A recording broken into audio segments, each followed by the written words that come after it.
Hallelujah, price the lord. ದೇವರ ಪರಿಶುದ್ಧ ನಾಮಕ್ಕೆ ಸ್ತೋತ್ರವಾಗಲಿ. ರಾತ್ರಿ ವೇಳೆಯಲ್ಲಿ ದೇವರನ್ನ ಮಹಿಮೆ ಪಡಿಸುವಂತ ಒಂದು ಸಂದೇಶವನ್ನು ತೆಗೆದುಕೊಳ್ಳೋಣ. ಕೀರ್ತನೆ ಗ್ರಂಥದಿಂದ 17ನೇ ಅಧ್ಯಾಯವಾಗಿದೆ. ಮೊದಲನೇ ವಾಕ್ಯ ಓದಿಕೊಳ್ಳೋಣ. ಯೆಹೋವನೇ, ನ್ಯಾಯವಾದದ್ದನ್ನು ಆಲಿಸು, ನನ್ನ ಮೊರೆಗೆ ಲಕ್ಷ್ಯವಿಡು. ಇದು ದಾವೀದನ ಪ್ರಾರ್ಥನೆಯಾಗಿದೆ. ದಾವೀದನು ಪ್ರಾರ್ಥನೆ ಮಾಡ್ತಾನೆ, ಯೆಹೋವನೇ, ನ್ಯಾಯವಾದದ್ದನ್ನ ಆಲಿಸು ಸ್ವಾಮಿ. ಅನ್ಯಾಯವಾದ ಪ್ರಾರ್ಥನೆ ಬೇಡ ದೇವರೇ. ಆತನಿಗೆ ಚೆನ್ನಾಗಿ ಗೊತ್ತು, ಅನ್ಯಾಯವಾಗಿ ನಾನು ಪ್ರಾರ್ಥನೆ ಮಾಡಿದ್ರೆ, ಅನ್ಯಾಯವಾದ ಮೋಸ ಕಾರ್ಯಗಳನ್ನ ಮಾಡಿದ್ರೆ ದೇವರ ರಾಜ್ಯಕ್ಕೆ ಹೋಗುವುದಿಲ್ಲ. ಹಲ್ಲೆಲೂಯಾ. ನಾನು ನ್ಯಾಯವಾದ ಪ್ರಾರ್ಥನೆ ಮಾಡ್ತೇನೆ, ನ್ಯಾಯವಾದ ಸಂದೇಶವನ್ನೇ, ನೀವು ಕೊಡುವಂತ ಸಂದೇಶವನ್ನೇ ಸಾರುವಂತವನಾಗಿದ್ದೇನೆ, ನಿಮ್ಮ ಮಾತಿನ ಮೇಲೆ ನಡೆಯುತ್ತೇನೆ ಎಂಬುದಾಗಿ ಪ್ರತಿಯೊಬ್ಬರು ಯಾರು ಇವತ್ತು ದೇವರ ಕರಗಳಲ್ಲಿ ಒಪ್ಪಿಸಿಕೊಡ್ತಾರೋ ಅವರೆಲ್ಲ ಶುದ್ಧ ಮನಸ್ಸಿನವರು. ಹಲ್ಲೆಲೂಯಾ. ಯಾವ ಕಲ್ಮಶ ಇಲ್ಲದಂತವರು. ಪ್ರಿಯರೇ, ಮನುಷ್ಯನಿಗೆ ಏನು ಬೇಕಾದ್ರೆ ಮೆಚ್ಚುಗೆ ಮಾಡಬಹುದು, ಹಲ್ಲೆಲೂಯಾ.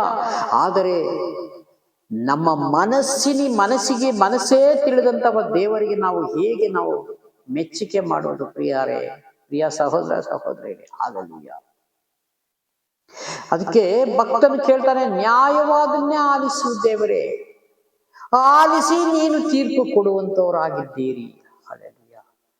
ಹಾಗಾಗಿ ಇನ್ನು ಕೆಳಗಡೆ ಒಂದು ವಾಕ್ಯ, ನನ್ನ ಪ್ರಾರ್ಥನೆಗೆ ಕಿವಿಗೊಡು, ಅದು ಕಪಟವಾದ ಬಾಯಿಂದ ಬಂದದ್ದಲ್ಲ. ಹಲ್ಲೆಲೂಯಾ. ನೋಡಿ ಎಂತ ಪ್ರಾರ್ಥನೆ, ಕಪಟವಾದ ಬಾಯಿಂದ ಬಂದದ್ದಲ್ಲ. ದೇವರೇ, ಒಳ್ಳೆ ಮನಸ್ಸಿನಿಂದ ಪ್ರಾರ್ಥನೆ ಮಾಡುವಾಗ ಒಳ್ಳೆ ರೀತಿಯಾಗಿ ಪ್ರಾರ್ಥನೆ ಮಾಡ್ತೀವಿ, ಹೊರಗಡೆ ಹೋಗುವಾಗ ಬೇರೆ ಬೇರೆ ಮಾತುಗಳನ್ನ ಆಡ್ತೀವಿ, ಅದು ಕಪಟಿಗೆ ಸಂಬಂಧಪಟ್ಟಿದ್ದು ಅಂತ ಹೇಳ್ತಾರೆ.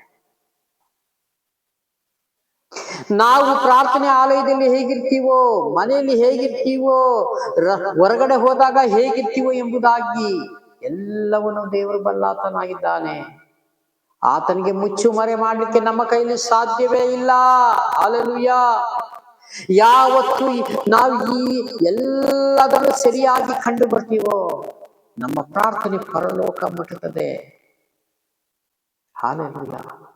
ದೇವರೇ ಅಂತ ಭಕ್ತನು ಒಬ್ಬ ಪ್ರಾರ್ಥನೆ ಮಾಡುವಾಗ ದೇವರು ಸದುತ್ತರವನ್ನು ದಯಪಾಲಿಸುತ್ತಾರೆ ಪ್ರಿಯರೇ. ಹಲ್ಲೆಲೂಯಾ. ಎಷ್ಟೋ ಜನಗಳಿಗೆ ನನ್ನ ಭಕ್ತಿ, ನನ್ನ ಪ್ರಾರ್ಥನೆ ಪರಲೋಕ ಹೋಗುತ್ತಾ ಇಲ್ಲ, ದೇವರಿಂದ ಉತ್ತರ ಬರ್ತಾ ಇಲ್ಲ, ಯಾಕೆ ಅಂತ ನನಗೆ ಗೊತ್ತಿಲ್ಲ. ಹಲ್ಲೆಲೂಯಾ. ಎಷ್ಟೋ ಜನಗಳು ಇವತ್ತು ಆ ಕಷ್ಟದಲ್ಲಿದ್ದಾರೆ. ನೀತಿವಂತನಾದ ದೇವರು ಹೇಳ್ತಾನೆ, ನಿಮ್ಮ ಪಾಪವೇ ನಿಮಗೆ ಅಡ್ಡ ಆಗಿದೆ, ನಮ್ಮ ದ್ರೋಹವೇ ನಮಗೆ ಅಡ್ಡ ಆಗಿದೆ.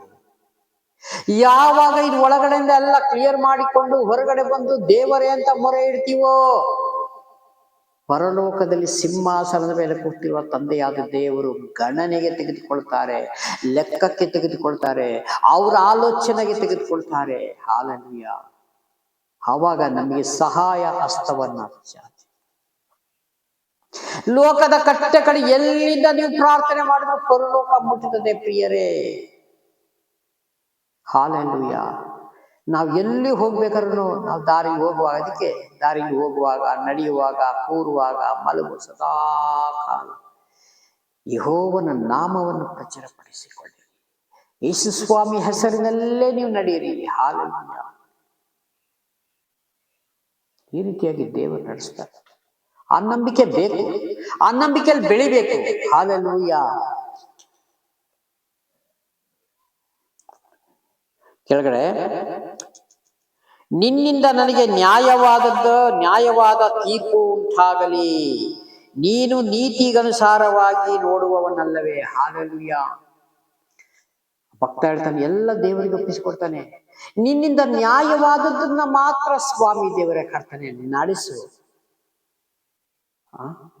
ನ್ಯಾಯವಾದದ್ದನ್ನೇ ನೋಡು, ನ್ಯಾಯವಾದ ತೀರ್ಪು ಉಂಟಾಗಲಿ. ನ್ಯಾಯವಾದ ತೀರ್ಪೇ ನನಗೆ ಕೊಡು ಸ್ವಾಮಿ ದೇವರೇ.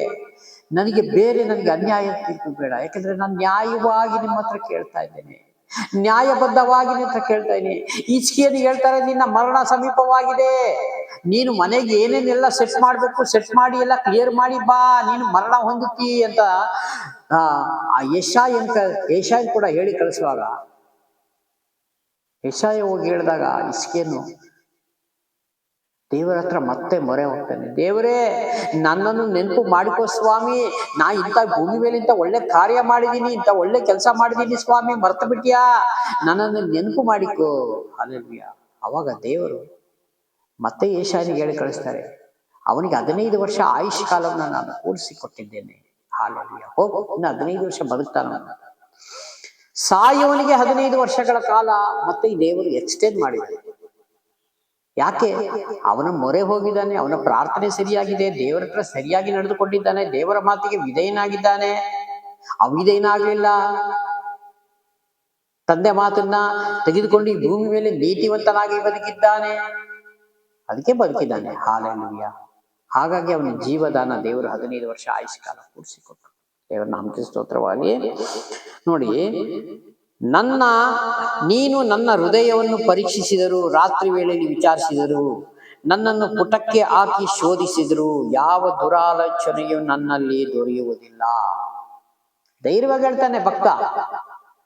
ನನ್ನನ್ನು ಮಲಗಿದಾಗಲೂ ನೀನು ಪರೀಕ್ಷೆ ಮಾಡು, ಹೇಳುವಾಗ ಪರೀಕ್ಷೆ ಮಾಡು, ದಾರಿಲಿ ಹೋಗ್ಬೇಕಾದ್ರೆ ಪರೀಕ್ಷೆ ಮಾಡು, ಮನೆಯಲ್ಲಿರೋ ಎಲ್ಲಿ ಸಬ್ಜಿ ಮಂಡಿಗೆ ಹೋದ್ರು ಪರೀಕ್ಷೆ ಮಾಡು, ಬಜಾರಿಗೆ ಹೋದ್ರು ಪರೀಕ್ಷೆ ಮಾಡು, ಊರುಗಳಿಗೆ ಹೋದ್ರು ಪರೀಕ್ಷೆ ಮಾಡು, ದೇಶಕ್ಕೆ ಹೋದ್ರು ಪರೀಕ್ಷೆ ಮಾಡು, ನನ್ನಲ್ಲಿ ನಿನ್ನ ಬಿಟ್ಟು ಬೇರೆ ಯಾವ ಕಳಂಕವಾದ ನನ್ನಲ್ಲಿಲ್ಲ. ಹಲ್ಲೆಲೂಯಾ. ಆ ರೀತಿಯಾಗಿ ನೀನು ಎಲ್ಲವನ್ನು ನೋಡಿ ಪರೀಕ್ಷೆ ಮಾಡಿ ತಿಳಿದುಕೊಂಡು ನನಗೆ ತೀರ್ಪು ಕೊಡು. ಎಂತ ಪ್ರಾರ್ಥನೆ ನೋಡ್ರಿ ಭಕ್ತಂದು. ಆ ಪ್ರಾರ್ಥನೆ, ಆ ಭಕ್ತಿ ನಮ್ಮಲ್ಲಿದೆಯಾ? ದೇವ್ರು ಕೇಳ್ತಾರೆ ಪ್ರತಿಯೊಬ್ಬರಿಗೂ. ಮತ್ತಾಯ ಸುವಾರ್ತೆಯಲ್ಲಿ ಅದು ನೋಡುವಾಗ ಲಾಸ್ಟ್ ತೀರ್ಪು ಕೊಡುವಂತ ಸಮಯದಲ್ಲಿ ಅದು ಓದ್ಲಿಕ್ಕೆ ಸಮಯ ಇಲ್ಲ. ನೀತಿವಂತರಲ್ಲ ಈ ಕಡೆ ಬರ್ರಿ,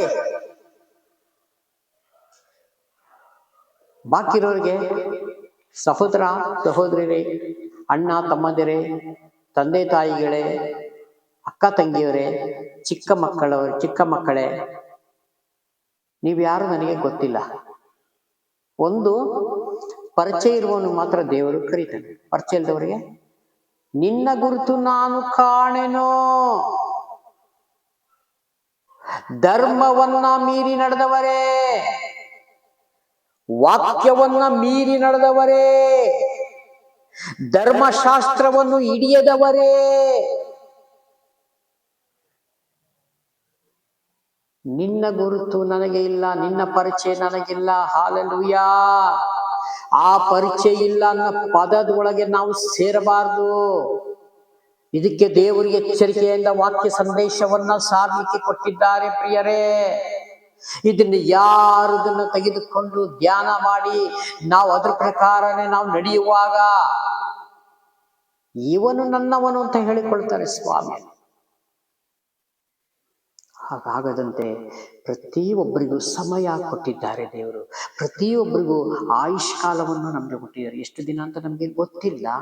ಆದರೂ ಇರುವಂತ ಸಮಯದೊಳಗೆ ನಾವು ಕರ್ತನನ್ನ ಕಂಡುಕೊಳ್ಳೋದು ಬಹಳ ಮುಖ್ಯವಾಗಿದೆ, ಬಹಳ ಅಮೂಲ್ಯವಾಗಿದೆ. ಯಾಕೆಂದ್ರೆ ಆ ರಾಜ್ಯಕ್ಕೆ ಹೇಗೆ ಅಂತ್ಯವೂ ಇಲ್ವೋ ಅದೇ ರೀತಿಯಾಗಿ ದುರಾತ್ಮನ ಆ ರಾಜ್ಯಕ್ಕೂ ಅಂತ್ಯ ಇಲ್ಲ. ದೇವರಿಗೆ ಎರಡನ್ನು ಇಲ್ಲಿ ಇಟ್ಟಿದ್ದಾರೆ, ಶಾಪವನ್ನು ಇಟ್ಟಿದ್ದಾರೆ, ಆಶೀರ್ವಾದ ಇಟ್ಟಿದ್ದಾರೆ. ಪ್ರಿಯರೇ, ನಮಗೆ ಯಾವುದು ಬೇಕು ಅದನ್ನು ನೀವು ತೆಗೆದುಕೊಳ್ಳಿರಿ. ನಮಗೆ ಯಾವ್ದು ಬೇಕು ಅದು ತೆಗೆದುಕೊಳ್ರಿ. ನಾನೇನು ಬಲವಂತ ಮಾಡಲ್ಲ ನಿಮ್ಗೆ, ನಾನು ಏನು ಮಾತನಾಡಲ್ಲ. ಭೂಮಿ ಮೇಲೆ ಎಲ್ಲವನ್ನು ನಿಮ್ಮ ಕೈಯಲ್ಲಿ ಕೊಟ್ಟಿಟ್ಟಿದ್ದೀನಲ್ಲ. ಹಲ್ಲೆಲೂಯಾ. ಏನ್ ಬೇಕಾದ್ರೆ ತೆಗೆದುಕೊಳ್ರಿ. ಗ್ರಂಥ ಬೇಕಾ ಗ್ರಂಥ ತೆಗೆದುಕೊಳ್ರಿ, ಬಾಕಿ ಏನ್ ಬೇಕೋ ಬೇಕಾದ್ರೆ ತೆಗೆದುಕೊಳ್ರಿ. ಲೋಕದಲ್ಲಿ ಬಹಳಷ್ಟು ಇದೆ. ಹಲ್ಲೆಲೂಯಾ. ಹಾಗಾಗಿ ಕೊಟ್ಟಂತ ಸಂದೇಶಕ್ಕಾಗಿ ಸ್ತೋತ್ರ ಮಾಡಿಕೊಂಡು ಚಿಕ್ಕ ಪ್ರಾರ್ಥನೆ ಮಾಡಿ ಮುಕ್ತಾಯ ಮಾಡೋಣ. ಪ್ರೀತಿ ಸ್ವರೂಪನಾದ ದೇವರೇ, ರಾಜಾದಿರಾಜನೇ ಯೇಸು ಸ್ವಾಮಿ, ನಿಮಗೆ ಮಹಿಮೆ ಆಗಲಿ. ಸ್ತುತಿಗಳ ಮಧ್ಯೆ ವಾಸ ಮಾಡುವ ತಂದೆ, ವಿಡಿಯೋ ಮುಖಾಂತರ ನೋಡುವ ಪ್ರತಿ ಒಂದು ಕುಟುಂಬಗಳನ್ನು ನೆನೆಸಿ ನಿಮ್ಮ ಕಳೆದಿಸ್ತೀನಿ. ಪ್ರಾರ್ಥನೆ ಕೇಳಕ್ಕಾಗಿ ಸ್ತೋತ್ರ. ಯೇಸು ನಾಮದಲ್ಲಿ ಬೇಡಿ ಇಡ್ತೀನಿ, ಪರಲೋಕದ ಒಳ್ಳೆಯ ದೇವರೇ. Amen. God bless you. Praise the Lord. ಎಲ್ಲರೂ ದೇವರನ್ನ ಆಶೀರ್ವದಿಸಲಿ. ಆಮೇನ್, ಆಮೇನ್.